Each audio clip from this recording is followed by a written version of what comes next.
Hi, my name is Joost with Nestor. I'm here to discuss and explore and hopefully answer some questions around self-organization. We've recently started our self-organization guild on Nestor. Here you can see the welcome page. It's free for anyone to use and join, so by all means, I'll share the link on how and where to join. And then you can join in our feed where there is a Q&A channel and an introductions channel. So go to the introductions channel and introduce yourself.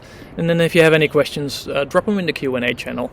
And then I'll try to pick all questions up and answer them like this. Right now, I would like to take a moment and go to a question that Natalie shared. And Natalie's question was actually in response to my prompt to ask what are the challenges around self-organization. And what you brought was quite broad, with lots of interesting challenges to explore. And I'll pick one or two of them, because what I kind of hear in her question is how do you create alignment? How do you create trust? How do you deal with conflict? How do you actually start? How do you agree on a set of starting agreements to start moving? And these are really, really tricky and important questions to ask. So it really dives to the kind of the birth of a decentralized initiative.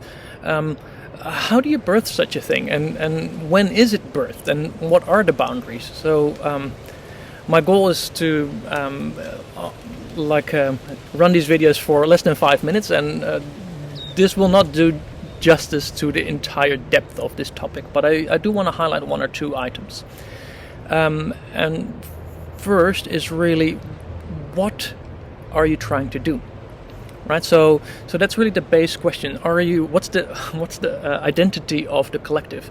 Are you here to manifest the purpose, or are you here to serve a community?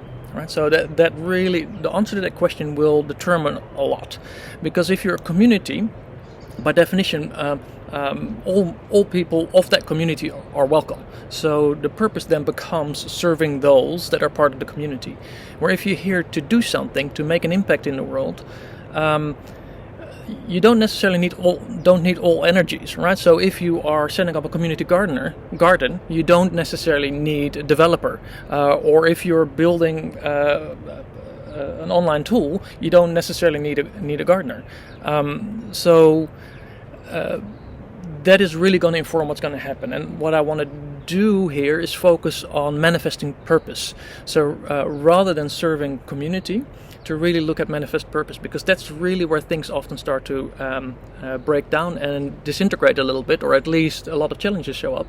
A lot of people that share a couple of values show up. Read community, like, hey, we care about regenerative agriculture or something. People show up, and it's really easy to agree with that and to say, wonderful, we're doing this together. And then work starts. We want to make an impact. We want to support our local farmers to adopt these principles. Then you need to figure out a strategy on how to do that, and that's where misalignment shows up and different opinions show up, which is all wonderful and to be celebrated, but not throwing all opinions in one room doesn't necessarily mean that purpose all of a sudden is manifested. So what's really important when it comes around purpose is to figure out what is the source and who is the source, so that you can actually get clarity and ask that source, that one single person, what is the purpose and what is the initial strategy, and how is your authority of initiating and birthing this initiative distributed, and what are the agreements by which we can step in and join and actually start sharing that authority and that execution, rather than start from a position it is decentralized from the start. I often refer to this as a premature decentralization. It makes for a very poor execution, or a very ineffective manifestation of any impact for that matter. The wonderful thing, and often there's a bit of a response of pain to that, right? Because it says, hey, there's one person that gets to decide, and what about the others? There's one person that gets to decide within the initiative that they sourced, that they founded, that might or might not invite others to join. And those that choose not to join can start their own thing with their own strategy, with their own perspectives, so that you can figure out which one works best. And people can choose to start their own or join one that is already existing.